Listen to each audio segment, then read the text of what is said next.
Welcome back to you, Marcella Robertson. Thank you. You told me she needed some time to catch up on Love and Hip Hop. Yet here she is. That's what it was. You lied. You lied. That's what you did. It's time for another news. We take a look at the news stories that may not be on your radar, but they should be.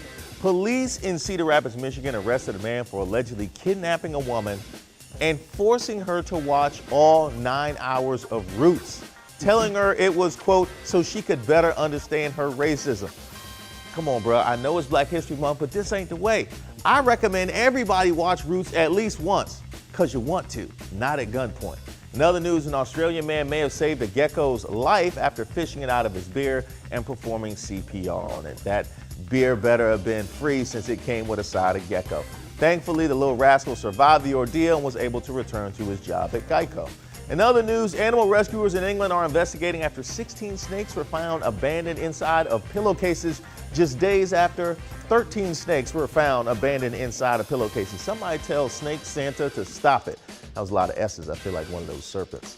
In other news, the Wall Street Journal reports Brooklyn, New York is getting a hard seltzer festival.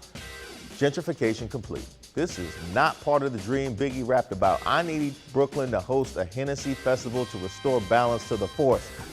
And the Washington Post has reported that rats are settling inside of cars and destroying them by chewing on wires and hoses is an increasing problem here in D.C. and in other major cities. Somebody asked that beer gecko if my insurance covers rats. This sounds like the plot of a horror film. If I find rats in my car, they might as well drive off with it because it belongs to them now. This is why that suspect in England carries around pillowcases full of snakes. Let me know what you think of these stories using the hashtag GetUpDC. And if you find rats in your car, just go ahead and move on, start a new life.